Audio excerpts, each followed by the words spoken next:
Muy bien. Hoy quiero hablarles de un tema, pero para introducir el tema busqué una pequeña encuesta, un pequeño dato, porque me interesaba, para poder entender qué tanto nos interesa a los seres humanos el arreglo personal. Y me encontré con un dato sumamente interesante. Mire lo que dice este dato. Dice, la industria global de la belleza y el cuidado personal está valorada en aproximadamente 646.2 millones de dólares y tiene un crecimiento del 4% anual. En otras palabras, el ser humano está muy interesado en su aspecto físico, en arreglarse, y luego me puse a investigar cuánto de esto lo invierten las mujeres, y es interesante, el 80% de esa plata la pagamos las mujeres. ¿Qué les parece? Pero los hombres también tienen su vanidad, ¿verdad? 20% los hombres, decía la encuesta. Interesante, a mí siempre me ha llamado la atención cuando usted lee, por ejemplo, en el Edén, la razón que atrajo a Eva para comer del fruto prohibido, es que dicen las escrituras que le pareció agradable a la vista. Pasa algo en la mujer particularmente, que es atraída por la belleza. Entonces, si algún día usted se ha sentido mal porque dice, yo soy muy vanidosa, pues yo creo sinceramente que muchas de esas cosas están en la naturaleza, ¿verdad? De lo que es ser humano, ser mujer. Entonces, definitivamente que arreglarnos a nivel personal es muy importante, pero hay algo que debe de tomar una importancia todavía mayor en nuestra vida, y es el arreglar el corazón, el arreglo del corazón. Si bien es cierto, y Dios no tiene ninguna inconveniencia en que nosotros nos arreglemos, las personas se arreglen, hay algo que a Dios le interesa más, y es que mantengamos nuestro corazón también arreglado. Y la razón por eso es porque, a diferencia de la experiencia humana, que nos dejamos guiar un poco por la apariencia de la persona, Dios está viendo otra cosa en nosotros. Mire lo que dice Primera de Samuel, capítulo número 16, verso 7.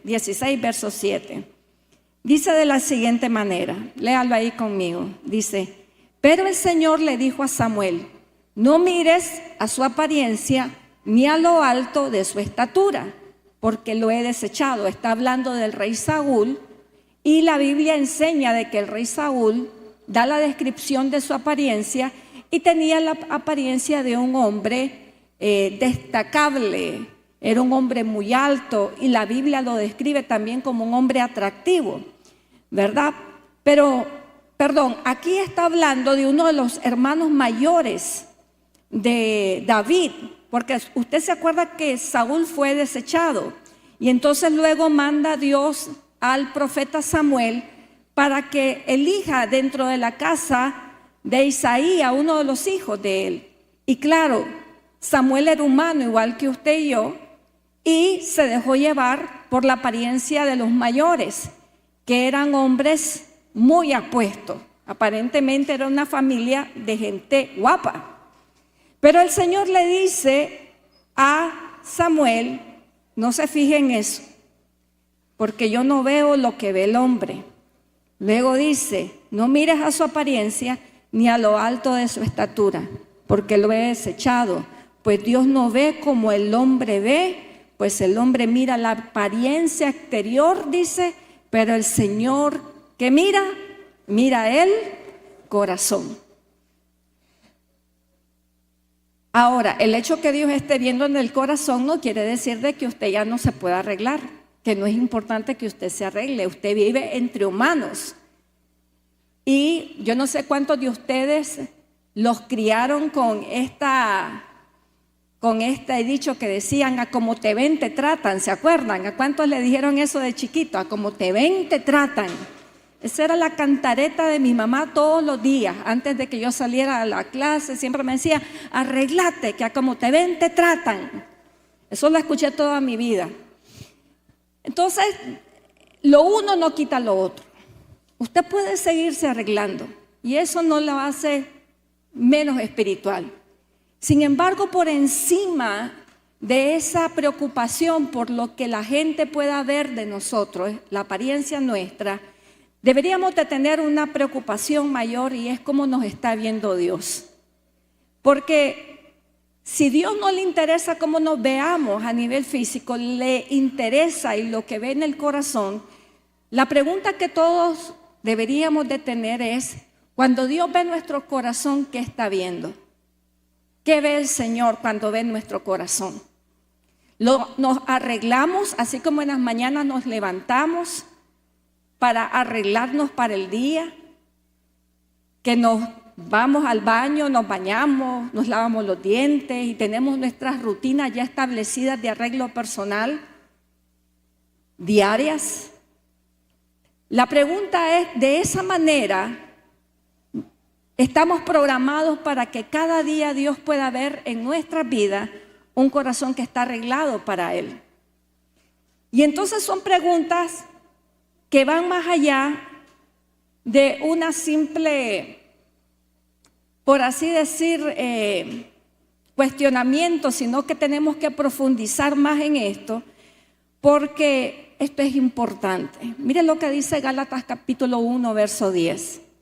Dice así, el apóstol Pablo en una ocasión dijo, ¿acaso busco ahora la aprobación de los hombres o la de Dios? ¿O trato de agradar a los hombres? Si todavía tratara de agradar a los hombres, no sería siervo de Cristo.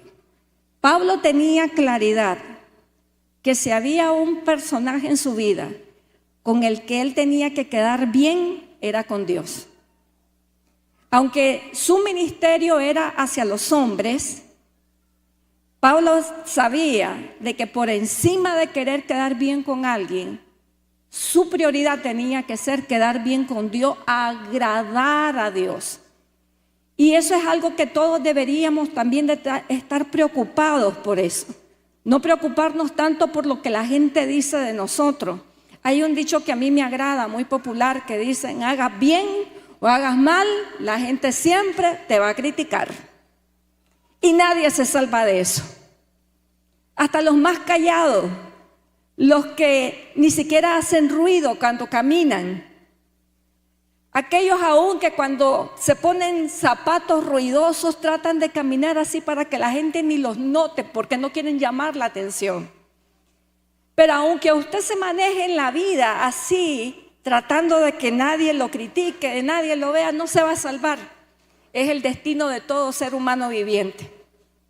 Así de que es algo de lo que no podemos escapar, como decía la canción.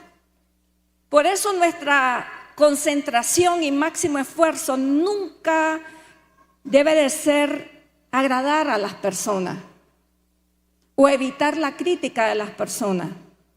Nuestra mayor concentración siempre va a tener que ser ¿cómo estoy agradando a Dios? Esa es la gran pregunta. Entonces ahora quiero contestar esta pregunta. ¿Cómo arreglo mi corazón para Dios? Yo veo muchos videos de cómo maquillarse, cómo arreglarse, cómo andar presentable. Me encanta todo eso, yo los veo. Y he creado rutinas a partir de lo que he aprendido en los videos, los tutoriales y todas esas cosas.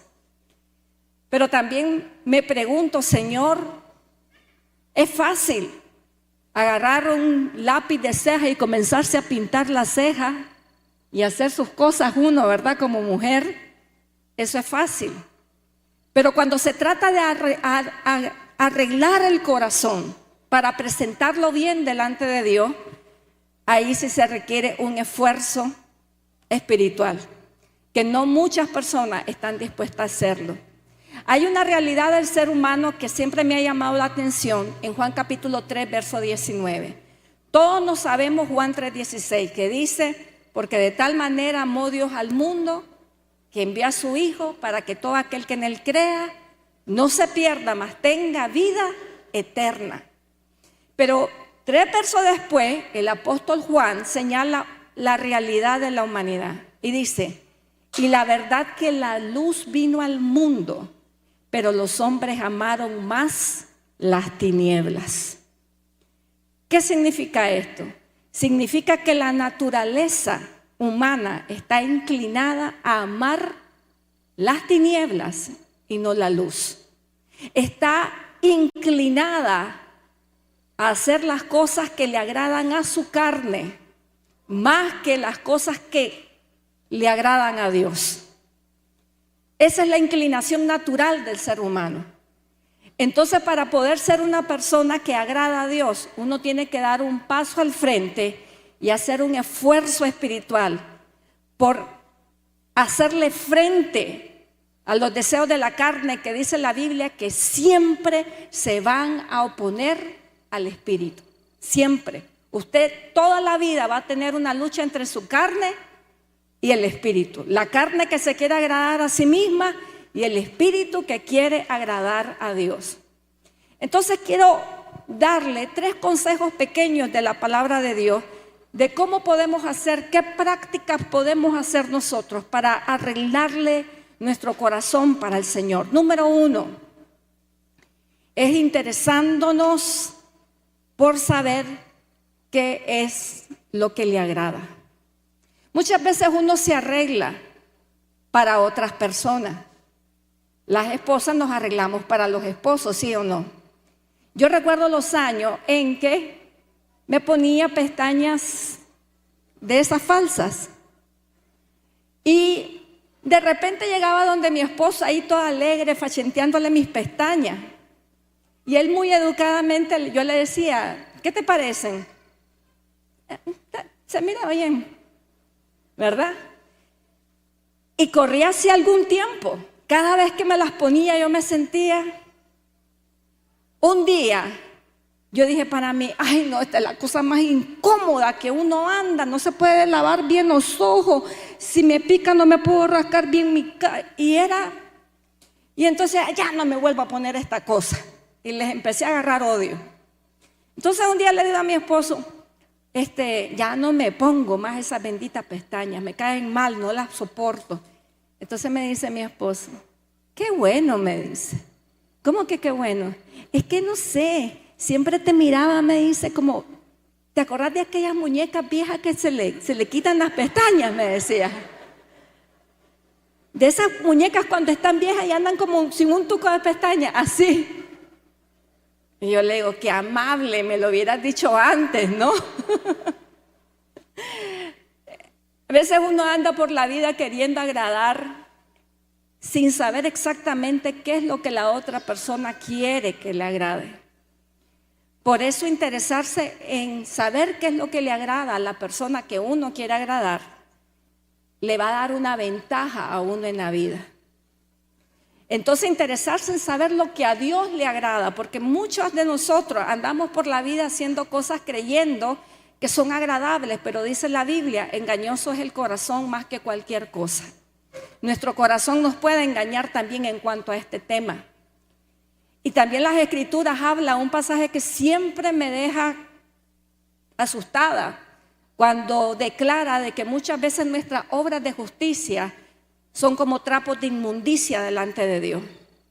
¿Por qué me impacta ese pasaje? Porque en ocasiones uno ahí anda tratando de hacer la voluntad de Dios sin darse exactamente cuenta que lo que está haciendo es lo contrario. Que como dice el buen nicaragüense, la estamos paseando. Entonces es importante interesarse si usted quiere agradar a Dios. Y yo doy por sentado que toda persona que está aquí en este lugar quiere agradar a Dios. No me cabe la menor duda. ¿Cuántas dicen amén a eso? Amén, amén. Dese un aplauso a usted. No me cabe la menor duda de eso. Si eso no fuera así, ¿sabía usted de que en los países cristianizados solamente el 80% de la población de cada país cristianizado asiste a una iglesia? El el 20% no asiste. Perdón, asiste y el 80% no asiste. Aunque se declaren católico, protestante, lo que sea, no asisten. Entonces, si usted está aquí, yo sé que usted tiene un interés más allá para agradar a Dios. Entonces, un pasaje que nos dice por dónde anda la mente de Dios, cómo lo podemos agradar, es Miqueas capítulo 6, verso 8. Mire lo que dice acá. Dice: oh hombre, Él te ha declarado lo que es bueno. ¿Y qué pide Jehová de ti? Y entonces dice 3 cosas: solamente hacer justicia, amar misericordia y humillarte, ¿qué dice? Ante tu Dios. 3 cosas, una triada, le dicen eso en comunicación. La triada: hacer justicia, amar misericordia y que nos humillemos delante de Dios. Ahora que usted llegue a su casa, busque un papel, un lápiz y póngala en algún lugar. ¿Qué quiere Dios que haga yo el día de hoy? Y entonces usted repasa, que sea una persona justa, justa con el prójimo, que no ande haciendo trucos, que no maltrate a la gente, que pague lo correcto, que no ande haciendo cosas que hagan que las otras personas sean humilladas. Justicia. Y luego dice que ames la misericordia. Eso significa que seamos tolerantes con el que falla, misericordiosos con el que tiene menos. Hay muchas maneras que diariamente podemos hacer la voluntad de Dios. Hay personas que creen de que metiéndose a largos ayunos van a hacer la voluntad de Dios, y eso es lo que Dios quiere de sus vidas. Pero ninguno de estos 3 tiene que ver con rituales religiosos. Tiene que ver con el trato hacia otros. Tiene que ver con la justicia, con la misericordia y con la humildad. Porque para humillarse delante de Dios necesitamos vestirnos todos los días de humildad. Dejarnos de andar creyendo que somos Superman, Superwoman, que tenemos superpoderes, que bien podemos alcanzar todos nuestros sueños o resolver nuestros problemas sin la ayuda de Dios. Dice la Biblia que no se mueve una hoja si no es por su poder, por su voluntad. Y sin embargo, los seres humanos nos llenamos de orgullo pensando que todo lo que hemos hecho hasta este día ha sido por nuestro esfuerzo. Pero la Biblia dice, ¿qué quiere Dios de nosotros? Que seamos humildes. Humildes para reconocer que lo necesitamos. ¿Cuántos dicen amén a eso? La segunda cosa que podemos hacer es actuar sobre eso que sabemos que le agrada. Muchos de nosotros hemos llegado hasta preguntarle a Dios y Dios nos ha contestado y tenemos claridad de lo que Él quiere de nosotros. Y no se trata de un asunto de desconocimiento. Muchos sabemos qué es lo que Dios quiere de nosotros. Pero no se trata solamente de saber cuál es la voluntad de Dios. El reto es hacerla.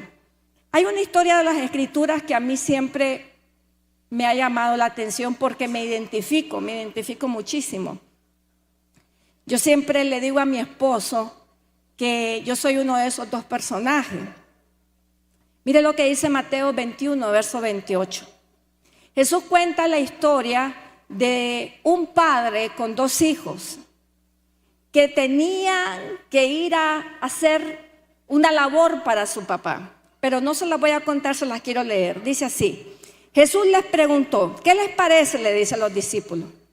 Un hombre tenía 2 hijos y se acercó al primero y le pidió: hijo, ve hoy a trabajar en mi viña. El primero le respondió: no quiero. Pero después se arrepintió y ¿qué dice? Se fue. Entonces vino el segundo hijo. Mire lo que dice acá. Al acercarse al otro, le dijo lo mismo y él respondió diciendo, sí, Señor, yo voy. ¿Y qué dice? No fue. ¿Cuál de los dos, pregunta Jesús, hizo la voluntad de su Padre? La respuesta es obvia. El primero, el que dijo al inicio, no, no voy, pero después se arrepintió y fue. Yo me identifico mucho siempre con ese personaje, porque en ocasiones le digo a mi esposo, yo siempre siento que cuando me toca hacer algo, hay una resistencia en mí primero para hacerla. Lo primero que me sale es el no. Pero ya después paso por un proceso y digo yo, no, lo voy a hacer, voy a obedecer. Es interesante, leí un libro que se llamaba Las 4 Tendencias, muy buen libro. La autora de este libro dividía a la raza humana en 4 tendencias de conducta. Dice, una parte de los seres humanos son rebeldes. Ante cualquier petición, lo primero que saben decir es no. Otra parte, dice, son complacientes. Siempre quieren agradar, siempre quieren quedar bien. Otra parte de los seres humanos son intelectuales. Quieren que les razonen las cosas antes de decir que sí. Y otra parte decía que son, sentimentales, complacientes. Se me olvidó. Ahí me voy a acordar y se las cuento. Entonces, cuando yo leí ese libro, yo dije, inequívocamente yo estoy en lo rebelde. Lo primero que me sale es el no. Y es lo que le pasaba a este personaje. Yo no sé cuántos de ustedes se identifican con el primero. Porque así somos. Es como dicen por ahí, es una falla de la Matrix. Así somos de naturaleza. Ambos sabían qué era lo que el padre quería, tenían claridad. El padre quería que lo fueran a acompañar a su viña y que trabajaran en la viña. No había confusión en la orientación de la voluntad del padre. Todo se trató de la respuesta a ese conocimiento. Todo al final concluyó en que lo importante no es saber.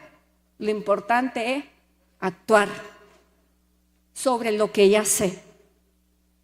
Y entonces concluimos con esto. No son las intenciones, queridos hermanos, lo que cuentan, sino es la acción. Lo que nosotros hacemos con nuestra intención. Hay personas que dicen, yo tenía toda la buena intención, pero de la buena intención no pasamos, no nos movemos. Y entonces Jesús pregunta, ¿cuál de los dos terminó agradando a Dios? El que actuó. Si usted y yo queremos agradar a Dios, tenemos que actuar sobre aquellas cosas que Dios nos va revelando. Hay cosas que Dios me ha permitido entender en esta etapa de mi vida, que ya tengo 50 años. Cuando era más joven no lo entendía y yo lo hacía. Ahora entiendo algunas cosas. Dios me ha ido revelando cosas particularmente para mi vida. Antes, cuando yo no entendía estas cosas, pues yo creo que la paciencia de Dios se extiende. Porque sabe el Señor que estamos hechos de polvo, amén. Él se acuerda, dice la Biblia, Él se acuerda de que somos polvo.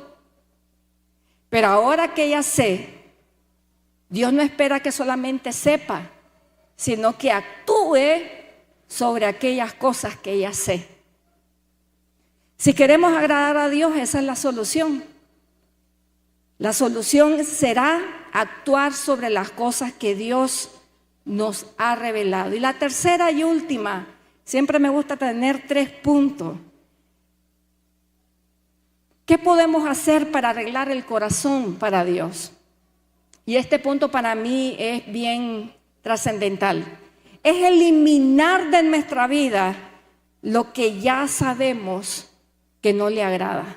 Mire, los seres humanos podemos vivir sin ningún problema en dualismos. en dicotomías. Podemos a la perfección hacer cosas malas y compensarlas con cosas buenas. Y no hay ningún problema.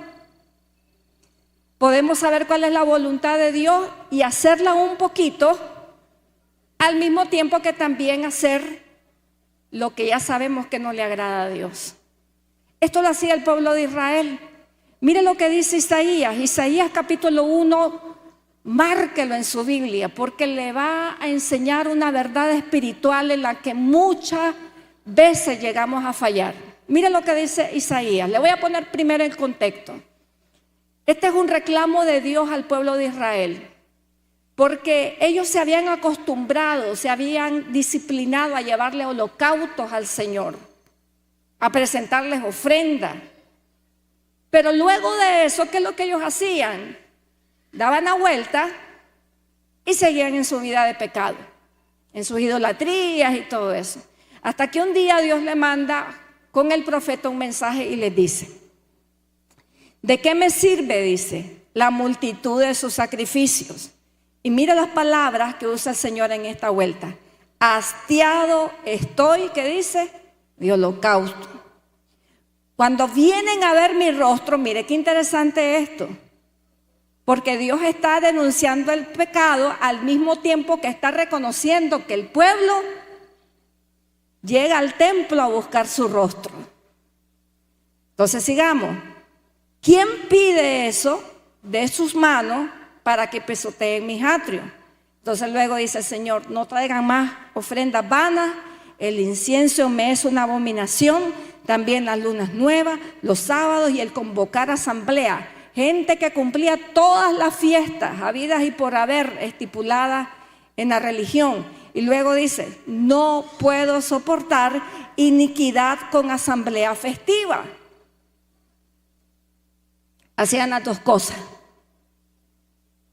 Practicaban la iniquidad al mismo tiempo que se presentaban en la asamblea de Dios para adorar al Señor. Y entonces dice aquí el reclamo de Dios: mi alma aborrece sus lunas nuevas y sus festividades. Dice: me son una carga, estoy cansado, ¿qué dice? De soportarla. Un pueblo que creyó que estaba agradando a Dios porque hacía unas cosas bien, pero se daba la libertad para hacer otras cosas mal. Y esta es la historia de la humanidad. Muchas veces decimos: yo no bebo, yo no fumo, no le hago nada, a nadie le hago mal, pero nos permitimos pecados. Pornografía podría ser una. Adulterios podrían ser otro. Yo nunca se me va a olvidar en los años de mi niñez, cuando crecía, escuchaba a mi familia hablar de un personaje de mi familia que decía: fulano es tremendo hombre, verás qué bueno que es él. Él es un padre responsable, ese hombre no bebe, no fuma, y comenzaba: lo único que tiene, decían mis tías, es que es mujeriego. Y ya. Y entonces muchas personas llegamos a pensar: bueno, yo no fumo, no bebo, no hago aquí, no hago allá. Y entonces decimos: tengo que tener un espacio para hacer lo que yo quiero. Y eso no agrada a Dios. La dualidad, queridos hermanos, no es agradable para Dios. Vivir una vida doble no es agradable para Dios. Quizás nos estamos esforzando en algunas áreas, pero hoy el llamado del Señor para nuestra vida es que caminemos la milla extra y nos esforcemos en aquellas cosas que nosotros sabemos que todavía ahí tenemos pendientes con el Señor. Entonces, en cuanto a este tema, yo siempre pienso esto: es mejor ser radical que ser permisivo. Muchas veces nosotros decimos: no, yo no quiero ser tan radical, tan religioso. Y entonces nos damos ciertas libertades porque no queremos ser tan religiosos. Nos caen mal que nos tilden de religioso. Y entonces aceptamos pequeñas ofertas para que no nos tilden de radical. Pero es una bomba simplemente de tiempo cuando nos damos esas libertades. Porque tarde o temprano, esas pequeñas libertades que nos damos acaban con nuestra vida de santidad. ¿Y qué dice las Escrituras? Sin santidad, ¿qué dice? Nadie verá al Señor. Entonces, cuando usted esté en una encrucijada, cuando yo esté en una encrucijada, siempre piense esto. Es mejor que me digan que soy un radical, a ser un permisivo y terminar en un lugar de donde yo he querido escapar, porque casi siempre volvemos a ello. Entonces, queridos hermanos, uno muchas veces dice, y cuando escucha a alguien decir esto, uno dice algo como, eso no, qué loca esta gente, ¿cómo puede pensar así? ¿Usted ha escuchado alguna vez a alguien decir, ¿para qué me voy a bañar si después me voy a ensuciar? ¿Para qué me voy a arreglar? Arréglese. Aunque usted esté en la casa, arréglese. Una vez leí una historia de un hombre que dejó a su esposa porque desde que la dejaba en la mañana hasta en la noche que la encontraba en la misma pijama todo el día. Y yo dije, la pobrecita. Muchas veces uno tiene esos pensamientos, ¿para qué me voy a arreglar? ¿Verdad? Es como cuando decimos también, Dios sabe que nadie es perfecto. Y entonces nos dejamos ir. Y no somos diligentes en arreglar el corazón para que cuando Dios lo vea, lo que vea sea algo agradable para sus ojos. Eso es lo que tenemos que apuntar. Mire lo que dice Primera de Samuel, capítulo 16, verso 7. Pero el Señor mira, ¿qué mira? Dice el Señor, el corazón. Yo tenía una amiga que me encantaba. Ella decía, ella decía que cuando se levantaba en la mañana, ella le decía al Señor, Señor, ¿cómo tú quieres que hoy me vista? Hablando de su ropa física.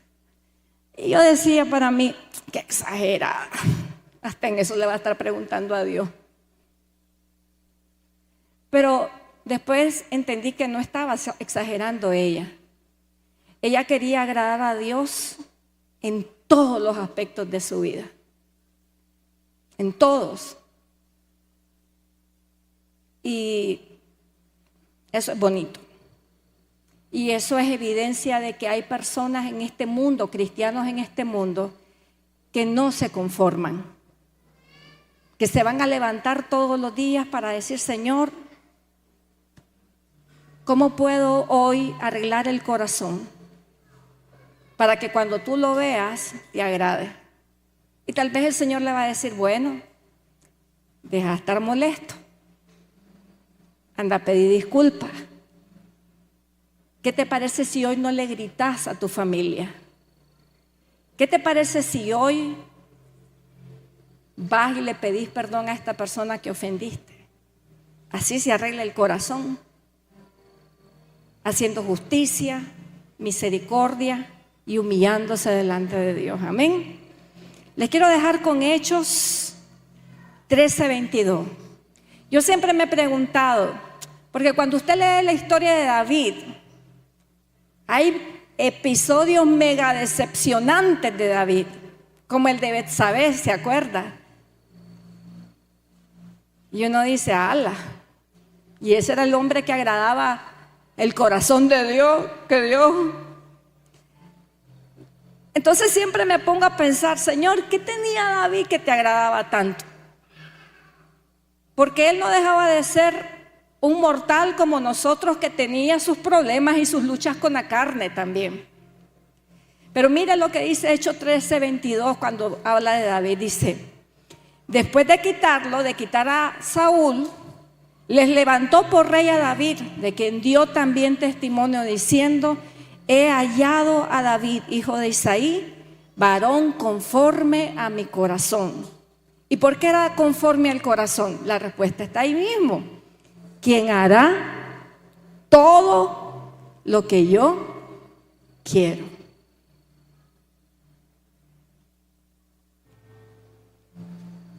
No hay por dónde perderse. ¿Queremos agradar a Dios? Haga todo lo que Dios le pide que haga. Tanto en las Escrituras como cuando el Espíritu Santo le habla a su corazón, en su vida única y particular, en su experiencia y en su historia que solo usted conoce. Hágale caso. Porque quizás a Dios a usted le va a decir cosas que a mí nunca me va a pedir que haga, pero a usted se las va a pedir. Quizás Dios me pida a mí cosas que a usted nunca le va a pedir que haga, pero a mí sí. Está la voluntad general, universal de Dios para todos los que creemos en Él, pero también hay una voluntad particular, individual para cada uno de nosotros.